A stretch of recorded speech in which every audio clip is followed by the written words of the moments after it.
As promised, I'm going to show you how I have all my seeds organized and sorted so that I can be super organized and know what I need to order, what's missing, what I have too much of, what I might need to donate to a seed bank or something like that, or a friend who just needs things. So what's new for this year is this binder, and I only have my flower seeds in here. This was a Christmas present, and my mom wants to start a flower garden this year, an actual like big dedicated flower garden. So I'm trying to help out by getting all of the flower seeds that I have organized. So these front bits are for things that I need to get in the ground. And so these are direct sow, and they're also in order of when I need to get them in the ground. So some of these, like the poppies, I need to have in the ground really soon.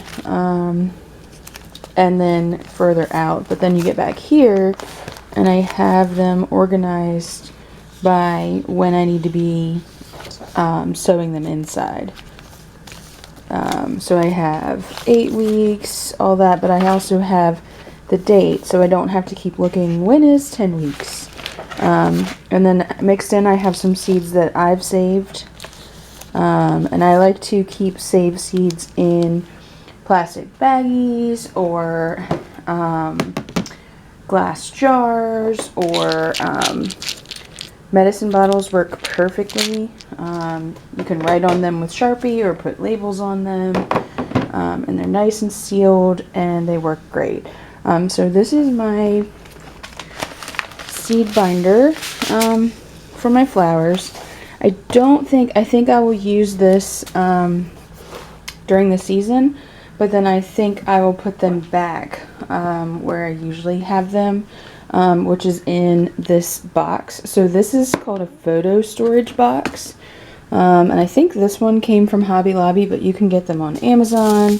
A lot of your big craft stores will have them. These are some that I need to get organized. So on this side, I had all my flower seeds. I don't anymore, they're in my binder. But on this side, I have all of my herbs.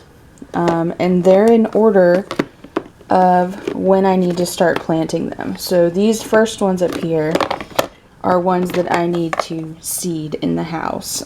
So this says 8 to 12 weeks.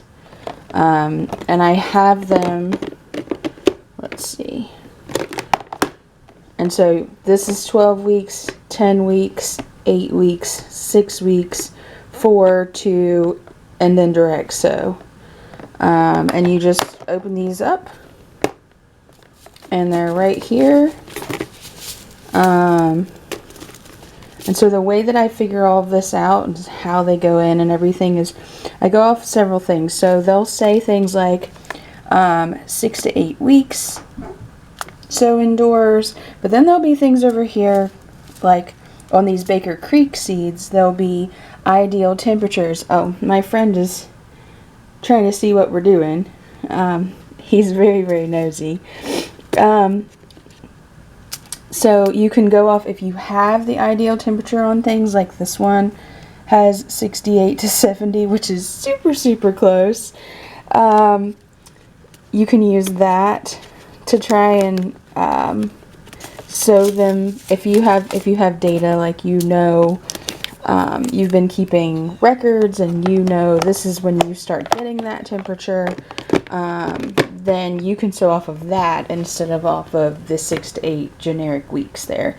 So like I said, this is my flower and herb one, and I'm gonna set that off to the side if I can get it to close. So that's nice and secure. Nothing's going to get in that. You don't have to worry about, I live in an old house, so I have to worry about things like mice. But that's nice and secure, and they're not going to get in there. This is my original one, so this is same sort of thing, photo storage. I have all of my vegetable and any fruit seeds in here, and I have these labeled really specific. And I actually need to go through and change the soil temps as to what I've been seeing. Those are an old average. But in each of these, and see, these go all the way through to September, because around July I'll start planting everything for winter. But we can go into February. This is when I would be, these are the ones I'll be planting tomorrow. And that's what tomorrow's video will be. It will be kind of seed starting mix and what I put my seeds in, how I set that all up, because I don't have a greenhouse, so everything has to be a little bit different. But anyway, so these are the seeds that I need to be sowing for my zone 7B over the next week. So my tomatoes, peppers, eggplant, celery, that sort of thing. So that's those. Let me get them back situated. And that's kind of a overloaded one right there. But I'm a little behind on my seed starting, so some of these really could have been started a couple weeks ago. So that's that for those. Then I also have, let's see, let me get this a little more organized. So then I also have this, which this is, sorry for the reflection, this is just a divided fridge bin, and it has this nice plastic top on it. And I like this partially because it's divided. You don't really have to have the dividers, but I like that it has a nice top and I can stack them. So this has the seeds that I need to sow directly outdoors and in the order of when I need to do them. So these are larger seeds like peas, some cotton, and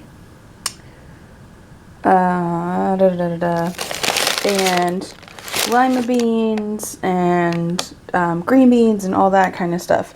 So over here I have my peas, which I need to get in the ground this week or next week. And then these are carrots and lettuces that I need to get directly in the ground. This week some beets.